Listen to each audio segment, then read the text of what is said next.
Sohel sir science চেম্বারের online ক্লাসে আজকের আমাদের টপিকস হবে শর্করা, আমিষ এবং স্নেহ। অর্থাৎ মানুষের যে খাদ্য তালিকায় যে উপাদানগুলো আছে সেই উপাদানগুলো আমরা তোমাদেরকে পড়াবো আজকে।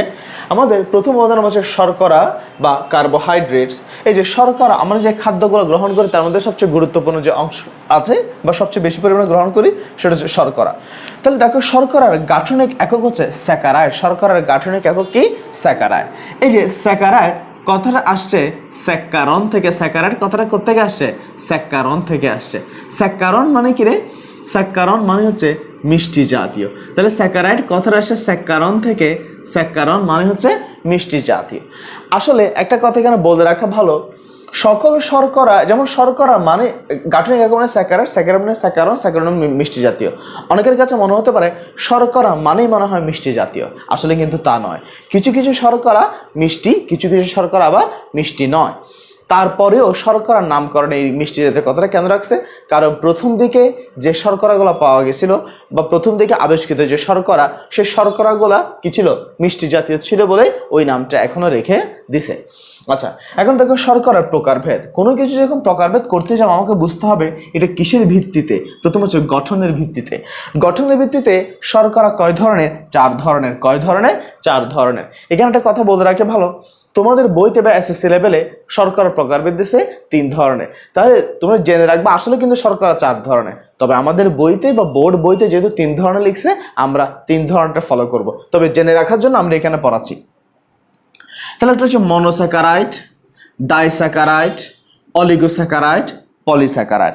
এদের সবার নামের শেষে এই যে স্যাকারাইড কথাটা আছে, এদের সবার নামের শেষে কি আছে? স্যাকারাইড আছে।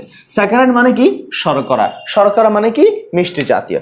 এবার দেখো মনোস্যাকারাইড। এই যে দেখো মনো, মনো মানে হচ্ছে এক। মনো মানে কি? এক। অর্থাৎ যাদের মধ্যে, যে সমস্ত শর্করার মধ্যে একটি স্যাকারাইড আছে তাদেরকে বলা হয় মনোস্যাকারাইড। আবার দেখো ডাই মানে কি? ডাই মানে হচ্ছে 2। তাহলে যাদের মধ্যে 2টা শর্করা আছে তাদেরকে বলা হয় ডাইস্যাকারাইড। এই যে অলিগো, অলিগো কথাটার মানে কি? সবসময় মনে রাখতে হবে, অলিগো মানে হচ্ছে 3 থেকে 10। 3 থেকে 10-এর মধ্যে যে কোনো সংখ্যাকে বলা হয় অলিগো। অর্থাৎ যে শর্করাকে ভাঙলে 3টি অথবা 4টি অথবা 5টি, 6টি, 7টি বা 10টি পর্যন্ত শর্করা বা স্যাকারাইড অণু পাওয়া যায় তাকে বলা হয় অলিগোস্যাকারাইড। আর দেখো পলি, পলি মানে হচ্ছে বহু। পলি মানে কি? পলি মানে হচ্ছে বহু। তবে এখানে বহু বলতে আমরা মোর দেন 10, আমরা বুঝবো মোর দেন 10। এখন দেখো মনোস্যাকারাইডের উদাহরণ কি কি আছে দেখো। তাহলে মনোস্যাকারাইড মানে একটি স্যাকারাইড, ডাই মানে 2টা স্যাকারাইড, অলিগো মানে 3 থেকে 10টি স্যাকারাইড, পলিস্যাকারাইড মানে বহু সংখ্যক স্যাকারাইড বা মোর দেন 10টি স্যাকারাইড। এখন দেখো মনোস্যাকারাইডের উদাহরণ কি কি আছে। মনোস্যাকারাইড উদাহরণ হচ্ছে গ্লুকোজ, তারপর হচ্ছে ফ্রুক্টোজ, গ্লুকোজ, ফ্রুক্টোজ, তারপর হচ্ছে তোমার ম্যানোস, হ্যাঁ ম্যানোস, তারপর হচ্ছে galactose. Glucose, fructose, mannose, galactose. আমি গ্যালাক্টোজটা বললাম কিন্তু এখানে লিখলাম না, সেটা তোমরা আমাকে তোমরা মনে রাখবা। ডাইস্যাকারাইড, ডাইস্যাকারাইডের মধ্যে আছে তোমার সুক্রোজ। ডাইস্যাকারাইডের মধ্যে কি আছে? সুক্রোজ। খুবই গুরুত্বপূর্ণ। সুক্রোজ মানে কিন্তু চিনি। সুক্রোজকে আমরা কি নামে চিনি? সুক্রোজকে আমরা চিনি নামেই চিনি। আচ্ছা, সুক্রোজ, তারপর হচ্ছে ল্যাকটোজ। সুক্রোজ, তারপর কি? ল্যাকটোজ, তারপর হচ্ছে মল্টোজ। অর্থাৎ এদেরকে ভাঙলে আমি কয়টা স্যাকারাইড পাবো? আমি এখানে 2টা স্যাকারাইড পাবো। অলিগোস্যাকারাইড, অলিগোস্যাকারাইড আছে স্ট্যাকিওস, স্ট্যাকিওস। যদিও এই অলিগোস্যাকারাইডটা কিন্তু তোমাদের সিলেবাসে নেই, তো তারপর আমরা লিখে দিচ্ছি অলিগোস্যাকারাইড উদাহরণ কি? স্ট্যাকিওস, তারপর হচ্ছে স্কারডোস, স্ট্যাকিওস, তারপর আছে স্কারডোস। আরেকটা আছে র্যাফিনোস। র্যাফিনোস এটা বললাম কিন্তু এখানে লিখলাম না। পলিস্যাকারাইড, পলিস্যাকারাইডটাকে আমি একটু এখানে নিচে করে লিখি। এখানে পলিস্যাকারাইড অংশটা আমি একটু নিচে করে লিখলাম। পলিস্যাকারাইড উদাহরণ লিখলাম স্টার্চ, গ্লাইকোজেন এবং সেলুলোজ। এখানে একটা কথা বলে রাখি, স্টার্চ এবং গ্লাইকোজেন এরা জীবের দেহে সঞ্চিত উপাদান রূপে থাকে। এর হচ্ছে জীবের দেহে কি থাকে? সঞ্চিত উপাদান, অর্থাৎ সঞ্চিত পলিস্যাকারাইড রূপে থাকে। আবার সেলুলোজ এটা হচ্ছে একটা গাঠনিক পলিস্যাকারাইড। তাহলে সেলুলোজ জীবের কোষের এবং জীবদেহের কাঠামো তৈরি করে বা গঠন তৈরি করে, তাই এটাকে বলা হয় গাঠনিক পলিস্যাকারাইড। আর স্টার্চ এবং গ্লাইকোজেনকে বলা হয় সঞ্চিত পলিস্যাকারাইড বা সঞ্চয়ী পলিস্যাকারাইড। এখন আমি যখন বলবো সঞ্চয়ী পলিস্যাকারাইড, তখন বলতে হবে স্টার্চ কোথায় সঞ্চিত থাকে, গ্লাইকোজেন কোথায় সঞ্চিত থাকে। স্টার্চ এটা সঞ্চিত থাকে উদ্ভিদের মধ্যে। স্টার্চ কোথায় সঞ্চিত থাকে? উদ্ভিদে। আর গ্লাইকোজেন এটা সঞ্চিত থাকে প্রাণীর মধ্যে। তাহলে প্রাণীর মধ্যে যে শর্করাটা সঞ্চিত থাকে তাকে বলা হয় গ্লাইকোজেন, উদ্ভিদের মধ্যে যে শর্করাটা সঞ্চিত থাকে তাকে বলা হয় স্টার্চ। তবে এখানে একটা কথা বলে রাখা ভালো, সেটা হচ্ছে আমরা আমাদের দৈনন্দিন খাদ্য তালিকায় যে উপাদানগুলো গ্রহণ করি, যেমন ভাত, আলু, রুটি, পাউরুটি, এগুলো আমরা যখন গ্রহণ করি এগুলো প্রথমে কি হিসেবে থাকে? এগুলো প্রথমে স্টার্চ হিসেবে থাকে। অর্থাৎ স্টার্চ যে পলিস্যাকারাইড তাকে ভেঙে ভেঙে আমি কি পাই? আস্তে আস্তে মনোস্যাকারাইডের দিকে যায়। এখানে আমাদের সিলেবাসের মধ্যে এই যে অলিগোস্যাকারাইড, এটা কিন্তু এসএসসি সিলেবাস এটা নেই। যেহেতু এসএসসি সিলেবাস এটা নেই, পরীক্ষার খাতায় এটা লেখার দরকার নেই। তবে তুমি জেনে রাখো অলিগোস্যাকারাইড নামে একটা কি আছে? শর্করা আছে। এখানে অলিগোস্যাকারাইডের মধ্যে আছে স্ট্রাইকিওস, স্কারডোস, তারপর আছে কি? তারপর আছে রেফিনোস, তারপর আছে রেফিনোস, ঠিক আছে। আবার সুক্রোজ, মল্টোজ, ল্যাকটোজ এগুলো তো তোমরা আগে থেকে জানো বা না, এখন নতুন নতুন জানবে। শর্করার কাজটা একবার খেয়াল করো। শর্করার কাজের মধ্যে আমরা লিখছি একটা হচ্ছে কোষের গাঠনিক উপাদান রূপে কাজ করে, অর্থাৎ কোষ প্রাচীর, কোষ ঝিল্লি এবং কোষের ভিতরে যত অঙ্গাণু আছে সবার গাঠনিক উপাদান রূপে কাজ করে কে? শর্করা। আবার শর্করা লিখেছিলাম দেহের যাবতীয় বিপাকীয় কার্যাবলীর প্রধান উপাদান রূপে কাজ করে। আমাদের দেহে যত বিপাকীয় বিক্রিয়া হয়, সমস্ত বিপাকীয় বিক্রিয়ার মূল উপাদান, মূল এলিমেন্টস হচ্ছে কি? শর্করা। যেমন আমরা জানি আমাদের দেহে বেঁচে থাকার জন্য কি প্রয়োজন? শক্তির প্রয়োজন।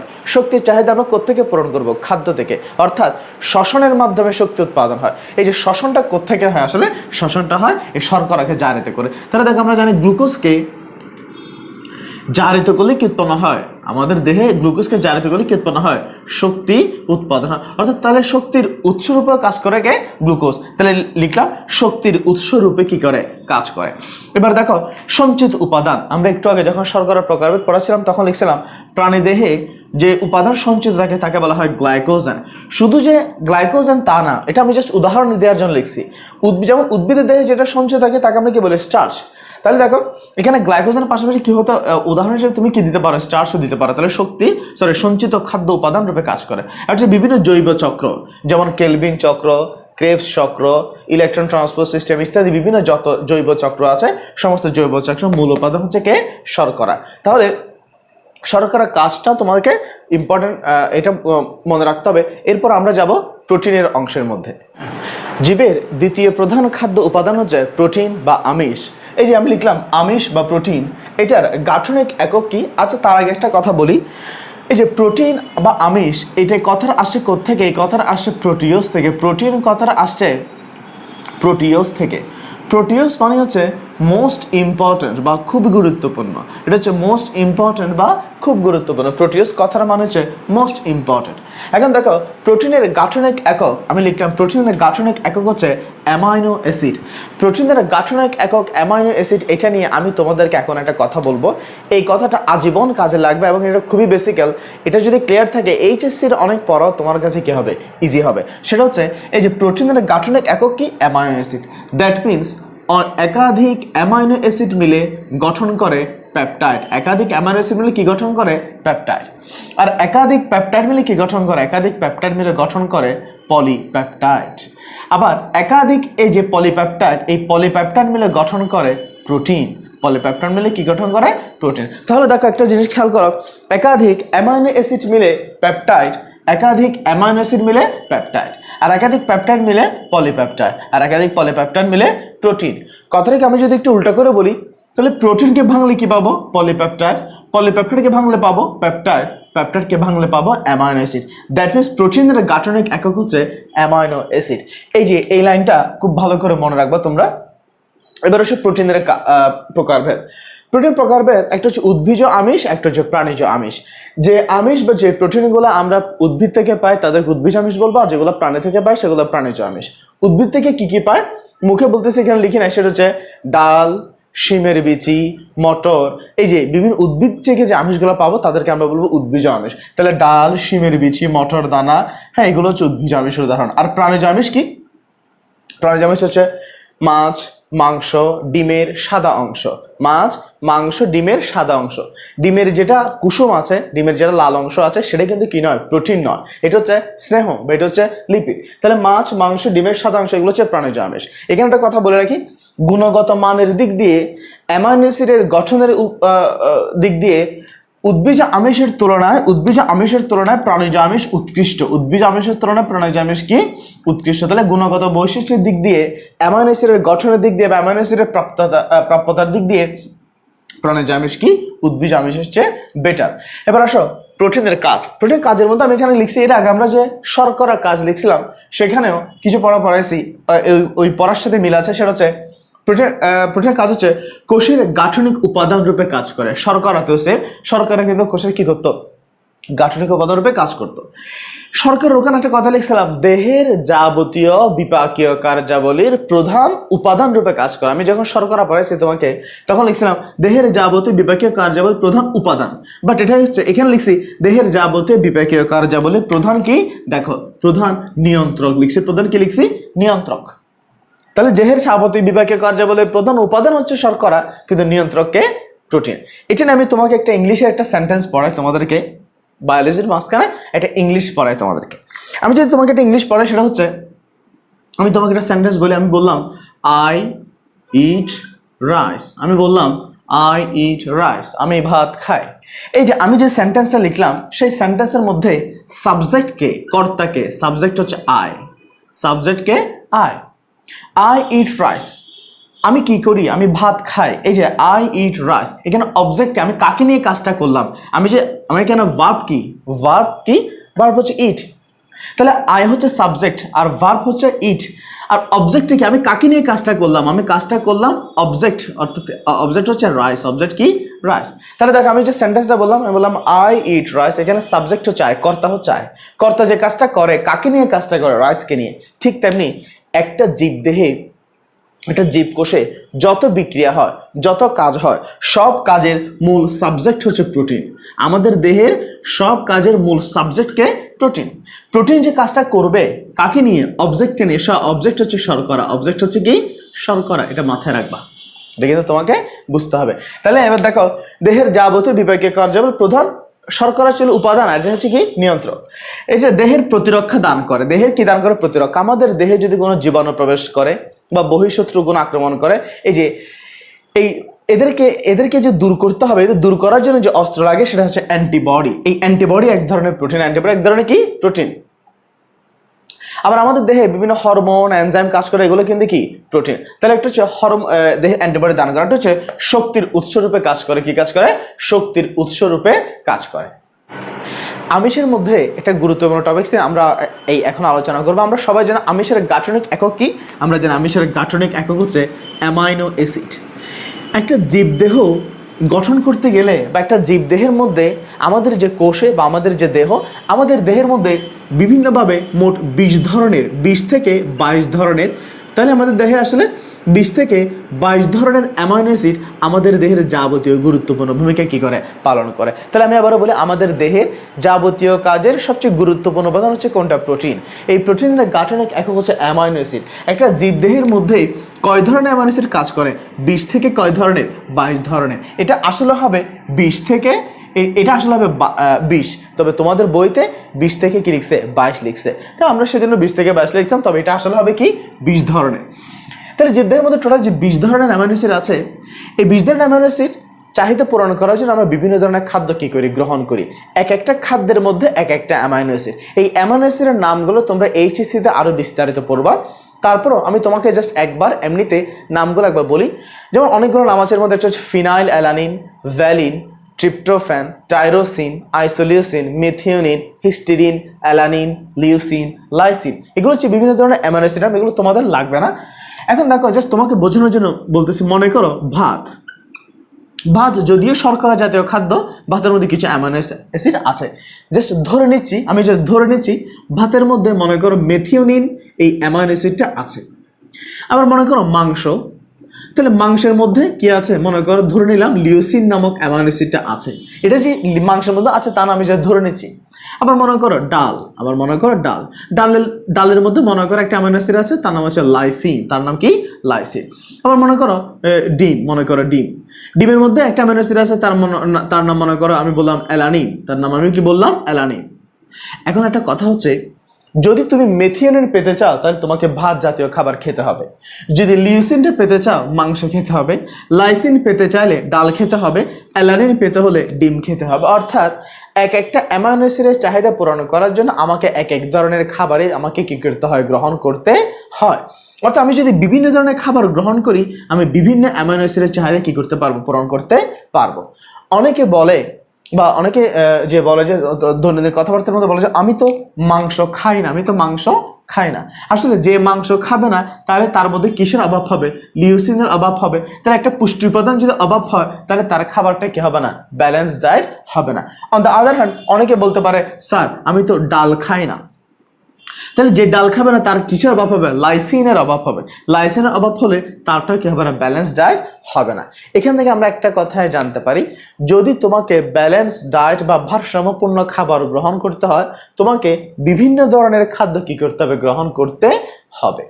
এখানে আমরা যারা বড় আছি, আমরা যারা অ্যাডাল্ট আছি, বয়স্ক আছি, আমরা কি করি, বিভিন্ন ধরনের খাবার কিন্তু আমরা গ্রহণ করি, হয় কম না হয় কি বেশি, বিভিন্ন খাবার আমরা গ্রহণ করি। কিন্তু যারা বাচ্চা, শিশু, তারা কি হয়, তারা কিন্তু ঠিক সুন্দর করে এভাবে যে খাবার খায় তা নয়। তারা সাধারণত দেখা যায় চিপস, হ্যাঁ, বা জুস, এই সমস্ত উপাদানে তারা কি বেশি খাচ্ছে, কিন্তু আসলে যে পুষ্টিকর খাবার তারা কি করে সেটাকে গ্রহণ করে না। এখন দেখো বাচ্চাদের বেলায় কি করা হয়, দেখো মায়েরা কি করে, ভাত, হ্যাঁ, মনে করো আলু, তারপর মনে করো ডাল, তারপর একটু করে একদিন মাছ দিল, অথবা কি দিল, একদিন একটু মাংস দিল, হ্যাঁ, তারপর তোমার এখানে ডিম দেয়, অথবা কিছু হালকা তেল জাতীয় পদার্থ দেয়। এই যে বিভিন্ন অ্যামাইনো অ্যাসিডের চাহিদা পূরণ করার জন্য তারা কি করে, বিভিন্ন ধরনের খাদ্যকে কি করে, একটা মিক্স আপ করে। এই যে এটা আসলে কি জন্য, ভাতের অ্যামাইনো অ্যাসিড, আলুর অ্যামাইনো অ্যাসিড, ডালের অ্যামাইনো অ্যাসিড, মাছ মাংসের অ্যামাইনো অ্যাসিড, ডিমের অ্যামাইনো অ্যাসিড, তেলের অ্যামাইনো অ্যাসিড, সব অ্যামাইনো অ্যাসিড যাতে পায়। এই যে বিভিন্ন আমিষের অ্যামাইনো অ্যাসিডের চাহিদা পূরণ করার জন্য বিভিন্ন ধরনের খাদ্যকে মিক্স করে, যেমন আমরা কি তৈরি করি, খিচুড়ি তৈরি করি। দেখো খিচুড়ি, তাহলে এটা হচ্ছে এক ধরনের মিশ্র খাবার। কেন করলাম, বিভিন্ন অ্যামাইনো অ্যাসিডের চাহিদা পূরণ করার জন্য। এই ধরনের যে খাবার এটাকে বলা হয় সম্পূরক আমিষ, এটাকে বলা হয় সম্পূরক আমিষ। পরীক্ষায় কিন্তু এটা গুরুত্বপূর্ণ একটা জ্ঞানমূলক আসতে পারে, সম্পূরক আমিষ কাকে বলে। তাহলে সম্পূরক আমিষ কাকে বলে আমি মুখে বলে দিচ্ছি, তুমি সেটা লিখে রাখবা। সম্পূরক আমিষের সঙ্গে হচ্ছে বিভিন্ন অ্যামাইনো অ্যাসিডের চাহিদা পূরণের জন্য বিভিন্ন আমিষ জাতীয় খাদ্যের মিশ্রণে যে মিশ্র খাবার তৈরি করা হয়, সম্পূরক খাবার তৈরি করা হয়, তাকে বলা হয় সম্পূরক আমিষ। তাহলে এই সম্পূরক আমিষটা জ্ঞানমূলকের জন্য খুবই গুরুত্বপূর্ণ। জীবের খাদ্য উপাদানের শর্করা আমিষ আমরা পড়ছি, এখন আমরা পড়বো স্নেহ বা লিপিড। এখন দেখো এই যে লিপিড বা স্নেহ, লিপিডের গাঠনিক একক হচ্ছে, লিপিডের গাঠনিক একক কি, ফ্যাটি অ্যাসিড বা ট্রাইগ্লিসারাইড। দেখো নামটা খেয়াল করো, ফ্যাটি অ্যাসিড বা ট্রাইগ্লিসারাইড, একই কথা। এবার দেখো লিপিডের প্রকারভেদ আমরা এখানে লিখি নাই, জাস্ট সিম্পল, সেজন্য আমি মুখে বলে দিচ্ছি। প্রোটিনের মতো লিপিডও দুই ধরনের, একটা হচ্ছে উদ্ভিজ লিপিড বা উদ্ভিজ স্নেহ, একটা হচ্ছে প্রাণীজ লিপিড বা প্রাণীজ স্নেহ। এখন দেখো যেমন কাজ হচ্ছে, যেমন শর্করা এবং আমিষ উভয়ে কিন্তু কি ছিল, শক্তির অন্যতম উৎস ছিল, বাট এটা হচ্ছে শক্তির সবচেয়ে গুরুত্বপূর্ণ উৎস বা সবচেয়ে প্রধান উৎস। তাহলে দেখো শর্করাও শক্তির উৎস, আমিষও শক্তির উৎস, স্নেহ শক্তির উৎস, তবে সবচেয়ে গুরুত্বপূর্ণ উৎস হচ্ছে কোনটা, স্নেহ শক্তির সবচেয়ে গুরুত্বপূর্ণ উৎস।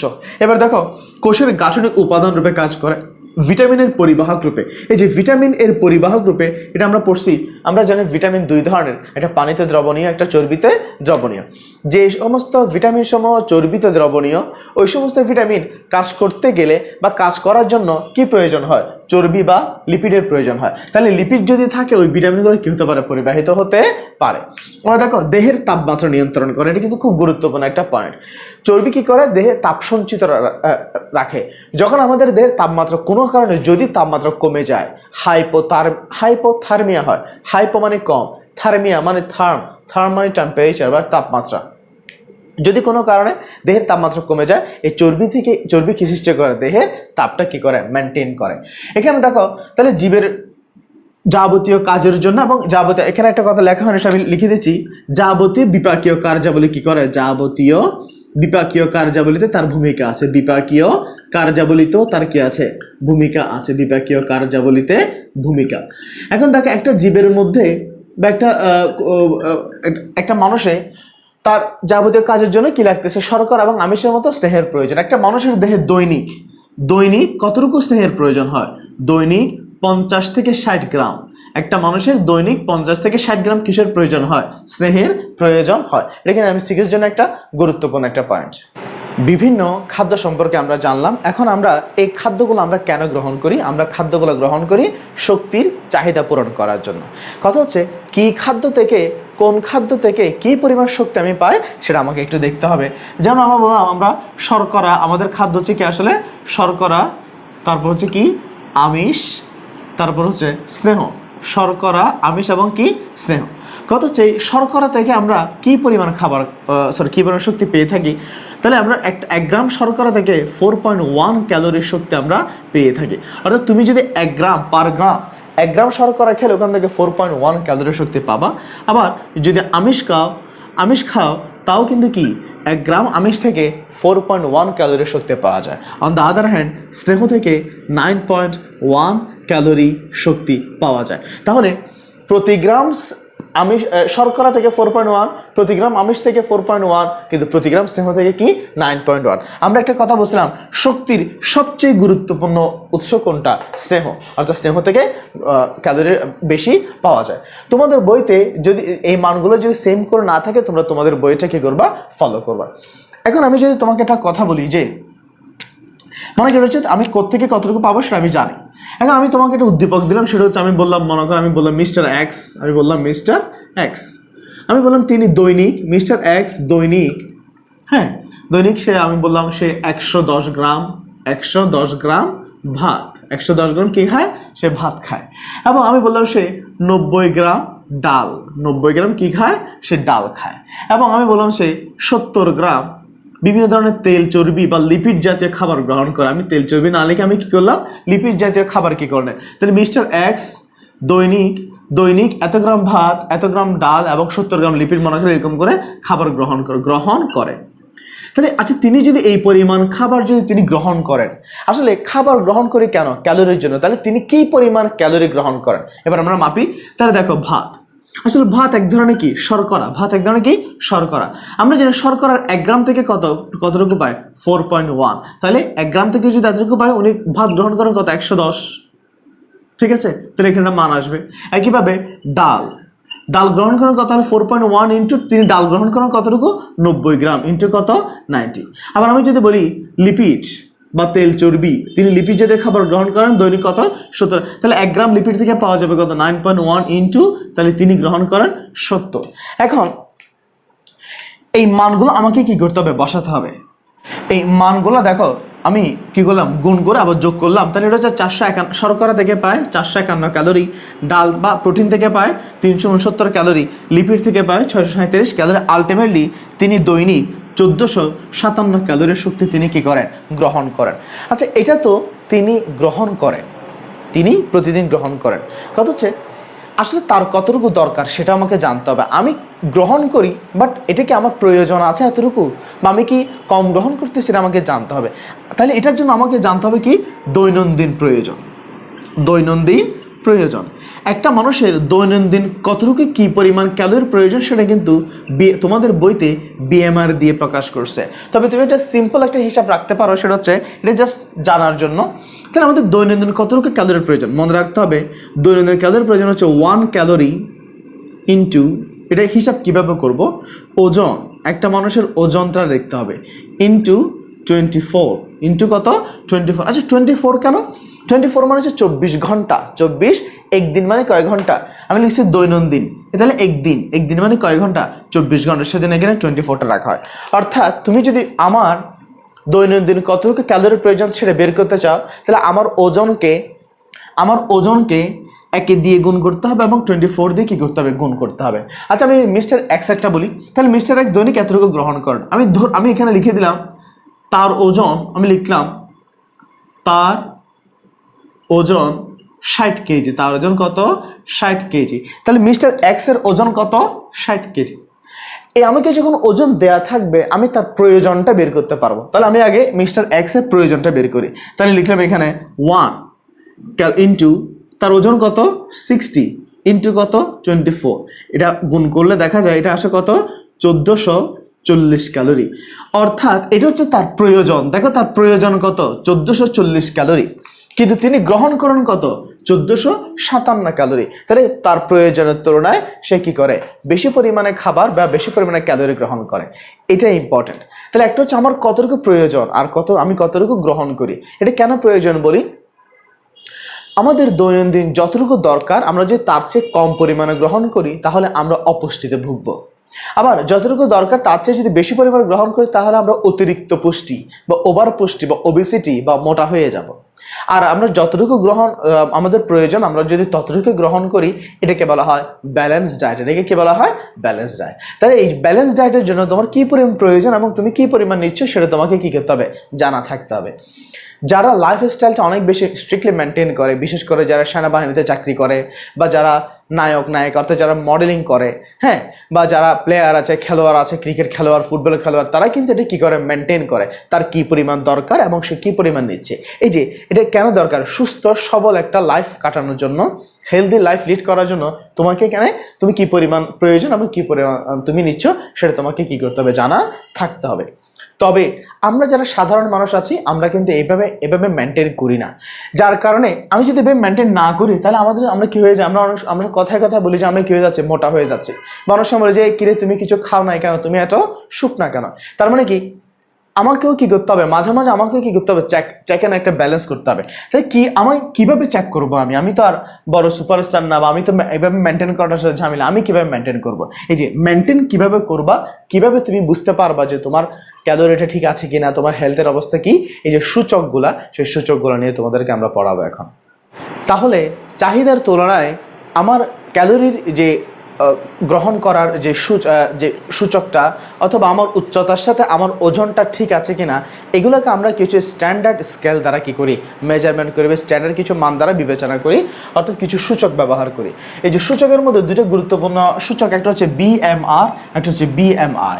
বিএমআর মানে হচ্ছে বেসাল মেটাবলিক রেট। এই যে বেসাল মেটাবলিক রেট। এখন দেখো বেসাল মানে কি? বেসাল মানে হচ্ছে, এখানে বেসাল কথাটা আসে বেস থেকে। এখানে বেস বলতে আমরা এখানে রেস্ট, অর্থাৎ একটা মানুষ যখন সম্পূর্ণ বিশ্রামে থাকে, সম্পূর্ণ বিশ্রামে থাকলে স্বাভাবিকভাবে তার কি হয়? এটা স্ট্যান্ডার্ড একটা মেটাবলিজম, একটা স্ট্যান্ডার্ডে কি হয়? বিপাক হয়। তাহলে দেখো, তাহলে হচ্ছে সম্পূর্ণ রেস্টে অর্থাৎ বিশ্রামরত অবস্থায়কে আমরা কি করি? মিন করি। আর মেটাবলিক কথাটা সে মেটাবলিজম থেকে, মেটাবলিজম মানে কি রে? বিপাক। অর্থাৎ সম্পূর্ণ বিশ্রামরত অবস্থায় তোমার দেহে কি পরিমাণ বিপাক হচ্ছে, অর্থাৎ বিপাক হলে তো কি হবে? ক্যালোরির ব্যবহার হবে। কি পরিমাণ ক্যালোরির প্রয়োজন হচ্ছে বা ব্যবহার হচ্ছে সেটা কি করা যাবে? বের করা যাবে। হচ্ছে BMI, body mass index. Body মানে হচ্ছে দেহ, আর মাস মানে হচ্ছে ভর। তাহলে ইন্ডেক্স মানে কি? সূচক। তাহলে এটা বাংলা হচ্ছে দেহ ভর সূচক। দেহ ভর সূচক, দেহের ভরের মানটা নির্ণয় করব কার সাপেক্ষে? এটা হচ্ছে ওজনের সাপেক্ষে। সরি, এটা ভর মানে তো ওজন। তাহলে এটা কার সাপেক্ষে? এটা হচ্ছে উচ্চতার সাপেক্ষে। তাহলে তোমার বডির হাইট বা উচ্চতা অনুযায়ী তোমার ওজনটা বা ভরটা ঠিক আছে কিনা সেটা বের করবো কার মাধ্যমে? বিএমআই এর মাধ্যমে। আর আমার বিশ্রামরত অবস্থায় আমার বিপাকটা কেমন হচ্ছে বা কতটুকু শক্তির প্রয়োজন সেটা কি করব? বিএমআর দ্বারা কি করব? বের করব। আমরা প্রথমে বিএমআরটা একটু করে ক্যালকুলেট করব। তাহলে একজন পুরুষ এবং একটা স্ত্রীতে বা ছেলে বা মেয়েদের মধ্যে বিএমআর কিভাবে বের করবো? দেখো, প্রথমে মহিলাদের বিএমআরটা কিভাবে বের করবো? এখানে বিএমআর বের করার জন্য তোমাকে কয়েকটা জিনিস লাগবে। একটা হচ্ছে তোমার ওজন লাগবে, একটা তোমার উচ্চতা লাগবে, একটা হচ্ছে বয়স। তাহলে এখানে তিনটা বিষয় ইম্পর্টেন্ট। একটা হচ্ছে ওজন, তারপর হচ্ছে বয়স, তারপর হচ্ছে কি?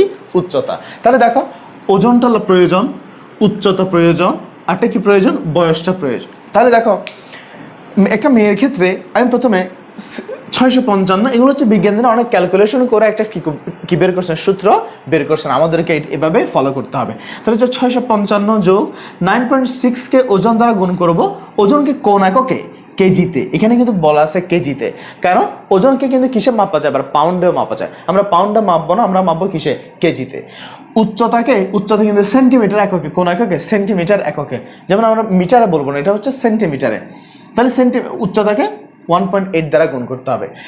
এই মান থেকে মাইনাস করতে হবে কি? 4.7 ইন্টু বয়সকে। ঠিক আছে, বয়স হচ্ছে বছর। একেবারে ছেলেদের জন্য এটা হচ্ছে, মেয়েদের জন্য হচ্ছে 655, ছেলেদের বেলা এটা কিন্তু কত? 66। এই জিনিসটা একটু মাথায় রাখবা। তাহলে মেয়েদের বেলা এটা হচ্ছে 655, কিন্তু ছেলেদের বেলা এটা কত?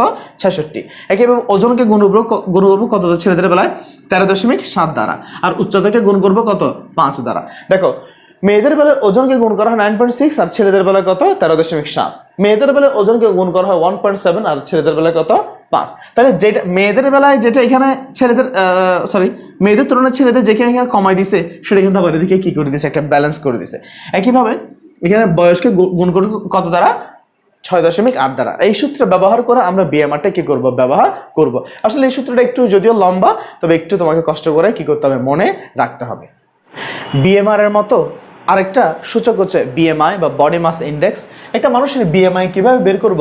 একটা মানুষের বিএমআই বের করতে লাগে তার ওজনটা লাগবে, ওজনটা অবশ্যই কোন এককে কেজি এককে, এবং তার উচ্চতা লাগবে, উচ্চতা কোন এককে মিটার, উচ্চতাকে কি কিছু নিব মিটারে নিয়ে সেটাকে আবার স্কোয়ার করতে হবে। তাহলে আমাকে যদি কোনো মানুষের বিএমআই বের করতে বলা হয় তা আমি আবারও বললাম মিস্টার, এর আগে তো মিস্টার এক্স দিলাম, এবার কি দিব মিস্টার ওয়াই। আমাকে বললো মিস্টার ওয়াই এর ওজন, আমাকে বললো ওজন কত, ওজন বলছে মনে করো 75 কেজি, ওজন কয় কেজি 75 কেজি, এবং তার বলে দিল উচ্চতা, তার উচ্চতা বলে দিল কত, বলছে 5.5 অর্থাৎ 5 ফুট 5 ইঞ্চি, 5 ফুট 5 ইঞ্চি। আমি যেভাবে লিখি বাংলায় যদি কথা লিখি 5 ফুট কত 5 ইঞ্চি। একটা জিনিস খেয়াল করো, আমি যদি তার বিএমআইটা বের করতে হয় তাহলে আমি সূত্রটা বসাই, এখানে তার ওজন কিসে দেওয়া আছে, কেজিতে দেওয়া আছে, 75 কেজি দেওয়া আছে, কিন্তু উচ্চতা আমাকে নিতে হবে কোন স্কেলে, উচ্চতা আমাকে মিটার এককেই নিতে হবে, কিন্তু এখানে কি মিটার এককে আছে, এখানে আছে ফুট এবং ইঞ্চিতে। তাহলে এবার আমাকে এটাকে কিসে নিতে হবে, মিটারে নিতে হবে। তাহলে আমি তার উচ্চতাকে আগে বের করি, উচ্চতাকে কিসে নিব আমরা, উচ্চতাকে পারবো মিটারে। এখানে উচ্চতা আছে 5 ফুট 5 ইঞ্চি। এবার আমি সবাইকে কি করি ইঞ্চিতে নিয়ে যাই। আমরা জানি 1 ফুট সমান কয় ইঞ্চি, বলো 1 ফুট সমান 12 ইঞ্চি, অর্থাৎ 12 ইঞ্চিতে কয় ফুট 1 ফুট, তাহলে এটা হয় 12 × 5 ইঞ্চ যোগ 5 ইঞ্চি। তাহলে এটা দুজনকে কিসে নিয়ে গেলাম, ইঞ্চিতে নিয়ে গেলাম। কেন, আমরা জানি 1 ফুট সমান কয় ইঞ্চি, 1 ফুট সমান 12 ইঞ্চি। তাহলে আমি এখানে লিখে দিচ্ছি 1 feet is equal to 12 inch. আমি এই কথাটি এখানে লিখে দিলাম। এবার আসো, এটা হচ্ছে 5 12 কত 60 প্লাস ওটা কত 5, তাহলে এটা হচ্ছে ইঞ্চি, লিখে দিলাম আমি ইঞ্চি। এখন তাহলে এটা হচ্ছে কত 65 ইঞ্চি। এখন 65 ইঞ্চিকে আমাকে কিসে নিতে হবে, আমি আস্তে আস্তে মিটার দিকে যাচ্ছি, আমাকে আবার সেন্টিমিটার নিতে হবে আগে, তাহলে হচ্ছে 65। এবার আমি যদি সেন্টিমিটার নিতে চাই, সেন্টিমিটার নিতে হলে আড়াই দ্বারা কি করতে হয়, গুণ করতে হয়, বিকজ আমি এখানে লিখে দিচ্ছি 1 inch is equal two 2.5 centimetre. 1 inch is equal two কত 2. তাহলে দেখা 1 ফুট সমান কয় ইঞ্চি 12 ইঞ্চি, মাথায় এটা তোমাকে জানতে হবে। 1 ইঞ্চি সমান কয় সেন্টিমিটার, আড়াই সেন্টিমিটার, এটা তোমাকে জানতে হবে। 65কে যদি আড়াই দ্বারা গুণ করো দেখা যায় কত আসে 162.5। তারপর তোমরা নিজেরা একবার করে দেখবা 162.5 সেন্টিমিটার। এই সেন্টিমিটারকে আমাকে যদি মিটার নিতে হয়, আমরা জানি কত দ্বারা ভাগ করতে হয়, সেন্টিমিটারকে মিটার নিতে হলে 100 দ্বারা ভাগ করতে হয়। তাহলে দেখো আমি 100 দ্বারা ভাগ করলে কি হয়, মিটার হয়। তাহলে 100 দ্বারা ভাগ করলে কত আসে 1.625 মিটার, 1.625 মিটার। তাহলে দেখো আমি যদি আবার 75কে, তাহলে আমার উচ্চতা আসলে কত 1.625 মিটার। আচ্ছা আমি কি এটা দ্বারা ভাগ করে দিব না, আমাকে আসলে কি করতে হবে, এটাকে কি করতে হবে স্কোয়ার করতে হবে, এটাকে কি করতে হয় স্কোয়ার করতে হয়। এখন স্কোয়ার করার পরে মানটা কত আসে সেটা আমি দেখবো। এই যে ক্যালকুলেশনটা দেখো সবাই, তাহলে এখানে দেখো 75 বাই এটা কত আসে, এটা হচ্ছে 2.64। হ্যাঁ, এখানে আমি করে দিলাম। তাহলে 75কে আমি যদি 2.6, এটা 1.62কে স্কোয়ার করলে 2.64 আসে। এবার আমি যদি এটাকে ভাগ করি তাহলে কত আসে 28.4। অর্থাৎ ওই মিস্টার ওয়াই এর বিএমআই কত, ওনার বিএমআই হচ্ছে 28.4। এখন আমাকে যখন কোনো ব্যক্তির ওজন এবং কোনো ব্যক্তির উচ্চতা দেওয়া থাকবে, আমি কিন্তু এই হিসাবটা করে এভাবে উচ্চতাকে মিটার নিয়ে যাব, প্লাস বিএমআইয়ের মানের মধ্যে ওজনকে মিটার স্কোয়ার দ্বারা ভাগ করে দিলে আমি একটা বিএমআইয়ের মান পাবো। কত হচ্ছে আমি বললাম ওই মানুষের বিএমআই 28.4। এটার মানে কি, হোয়াট ডাজ ইট মিন, এটার দ্বারা আমি কি বুঝতে পারি, এটা ওনার বিএমআই 28.4 বলতে কি, তাহলে বিএমআইয়ের আবার কিছু কি আছে, স্কেল আছে। আমরা বিএমআইয়ের স্কেলটা তোমাদেরকে আমি দেখাচ্ছি। বিএমআইয়ের যে সূচকটা আছে সেই সূচকের মধ্যে দেখা যায় যাদের বিএমআই 18.5-এর চেয়ে কম তাদেরকে আমরা বলি তার ওজন কি পাইছে, তার ওজন হ্রাস পাইছে। আবার যার বিএমআই 18.5 থেকে 24.9-এর মধ্যে থাকবে আমরা বলি স্বাভাবিক ওজন। 25 থেকে 29.9 হলে তাকে বলে অতিরিক্ত ওজন। 30 থেকে 34.9 34.9 হলে যে প্রথম স্তরের মোটা, ফার্স্ট ডিগ্রি ওবেসিটি, এটাকে বলা হয় ফার্স্ট ডিগ্রি ওবেসিটি। 35 থেকে 39.9 হলে তাকে বলে দ্বিতীয় স্তরের মোটা বা সেকেন্ড ডিগ্রি ওবেসিটি। আর 40 অথবা তার চেয়ে বেশি, মোর দেন অর ইকুয়াল টু 40 হলে অতিরিক্ত মোটা বা ফুল ওবেসিটি আমরা বলি। এই যে অতিরিক্ত মোটা, এই সময় তাহলে একটা জিনিস খেয়াল কর, তাহলে তার যদি ওজন, তুমি যদি দেখো তার বিএমআইটা 18.5-এর নিচে, তাহলে তার ওজন হ্রাস পাইছে। যেহেতু ওজন হ্রাস পাইছে, তাকে কি করতে হবে? বেশি বেশি খাবার বা বেশি বেশি ক্যালোরিযুক্ত খাবার গ্রহণ করতে হবে। যদি স্বাভাবিক থাকলে তাকে সেটাকে মেনটেন করতে হবে, মেনে চলতে হবে। আবার 25.29 অর্থাৎ অতিরিক্ত ওজন, অর্থাৎ তার এখন ওজনটা অতিরিক্ত হয়ে গেছে, তাকে এখন থেকে কি করতে হবে? আস্তে আস্তে সাবধান হতে হবে, আস্তে আস্তে তাকে কন্ট্রোল করতে হবে। কিন্তু যখনই 30 থেকে 34.9 অর্থাৎ প্রথম স্তরে মোটা বা দ্বিতীয় স্তরে মোটা, তখন কিন্তু তাকে খাবারের পরিমাণটা কমায় দিতে হবে, পরিমিত খাবার খেতে হবে, তাকে ব্যায়াম করতে হবে, এক্সারসাইজ করতে হবে। সো এই যে এই প্রসেস মধ্যে থাকলে তাকে কন্ট্রোলে আসতে হবে, অর্থাৎ খাবার, তার লাইফস্টাইল, এটাকে মেনটেন করতে হবে। কিন্তু 40 বা মোর দেন 40 হয়ে গেল অতিরিক্ত মোটা। এটাকে আমরা ফুললি কি বলি? এটাকে আমরা বলি ফুললি ওবেস। এই যে এই ধরনের অতিরিক্ত মোটা, এটা একটা নাম আছে, হচ্ছে মরবিডলি ওবেস। এটাকে বলা হয়